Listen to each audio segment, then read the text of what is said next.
Olá pessoal, agora a gente vai dar continuidade aos nossos estudos de movimento circular uniforme, onde nesse momento a gente vai discutir um pouquinho sobre um caso especial, que é o acoplamento de engrenagens, também conhecido como acoplamento de polias. Há duas formas básicas de se acoplar duas engrenagens, duas polias. A primeira delas é o chamado acoplamento periférico.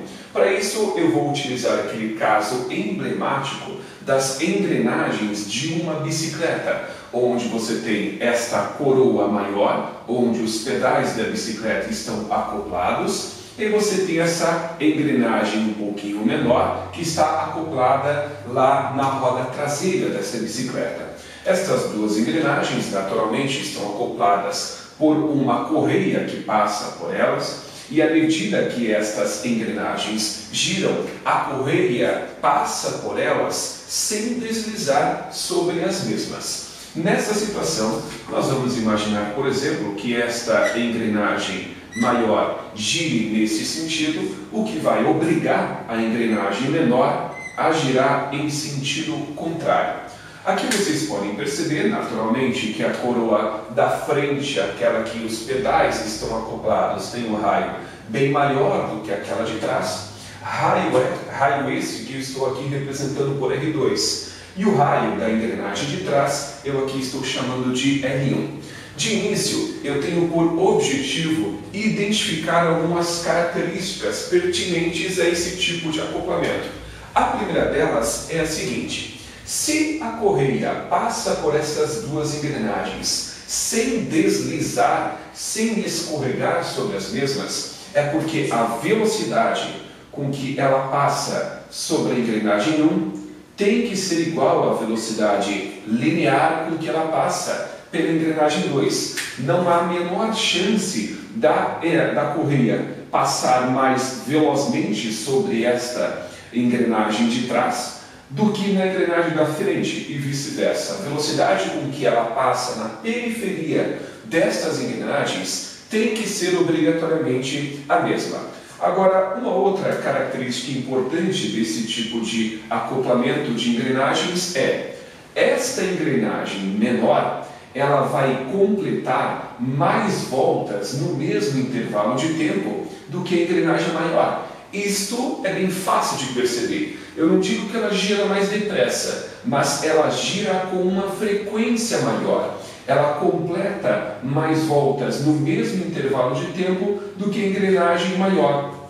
É por esse motivo que a frequência da engrenagem 1 é maior do que a frequência da engrenagem 2. Nesse tipo de acoplamento, quem é menor, a engrenagem, a polia que é menor, gira com maior frequência, completa mais voltas no mesmo intervalo de tempo que a outra engrenagem. Vocês hão de se lembrar de uma grandeza física conhecida como velocidade angular, que pode ser determinada através desta expressão, 2π vezes f, que, segundo esta expressão, a velocidade angular é diretamente proporcional à frequência, indicando que quem tiver maior frequência vai ter maior velocidade angular. No caso, a engrenagem 1.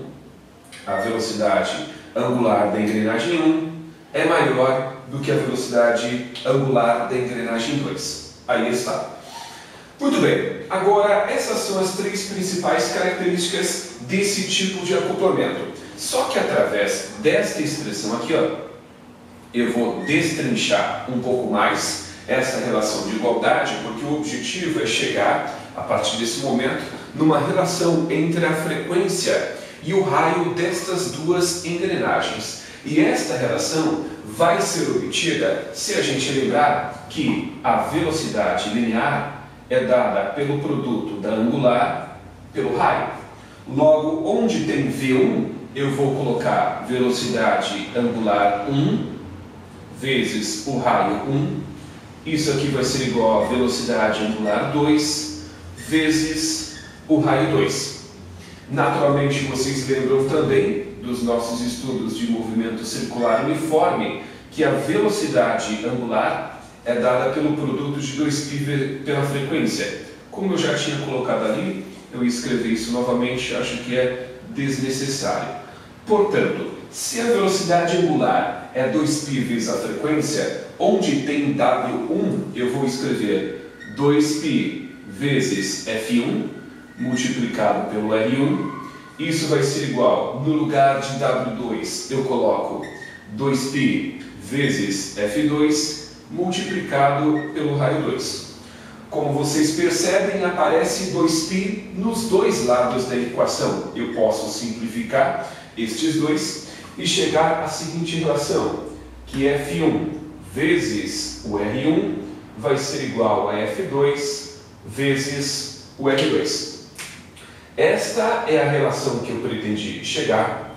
Vocês não têm noção do quanto de exercício que envolve matemática, cálculo, conta, de acoplamento periférico pode ser resolvido com essa expressão. Isso aqui é meio que negligenciada pelos estudantes. O povo não dá muita bola para isso aqui, mas tem lá a sua utilidade.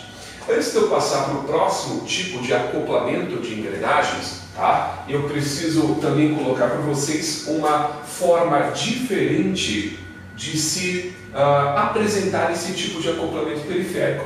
Essa situação de duas engrenagens que estão unidas por uma correia que passa pelas suas bordas não representa a única situação de acoplamento periférico. Você pode ter, por exemplo, duas engrenagens tangenciando-se uma à outra, encostadas uma na outra, e aí esse tipo de situação também configura acoplamento periférico. Só que aqui, se essa engrenagem maior girar nesse sentido, no sentido anti-horário, a engrenagem menor vai girar em sentido contrário, no sentido horário. Aí está. Muito bem. E as características que a gente já havia identificado para esse tipo de acoplamento se estendem para esse aqui também, tá? Até porque não são acoplamentos diferentes, são acoplamentos periféricos apenas colocados de uma maneira um pouquinho diferente, mas que fique bem claro. Isso aqui e isso aqui representam o mesmo tipo de acoplamento, o acoplamento periférico. E as características que a gente havia destrinchado, tá, tomando como base esse caso da correia que passa pelas duas polias, se estendem para esse aqui também. Muito bem. O próximo tipo de acoplamento que a gente vai estudar é o chamado acoplamento por eixo, também conhecido como acoplamento coaxial. Vamos ver se eu consigo desenhar esse negócio aqui no quadro para vocês. Vamos imaginar que aqui eu tenha um eixo, tá, onde a este eixo duas engrenagens são soldadas. Tá? Vamos colocar aqui que um disco seja colocado aqui e um outro disco seja colocado aqui. Só que eu tenho que colocar esse outro disco com um tamanho nitidamente maior. Vamos imaginar desta forma aqui. Vamos supor que esse disco maior possua um determinado raio, que eu vou chamar de R2, e o disco menor, um raio que eu vou chamar de R1.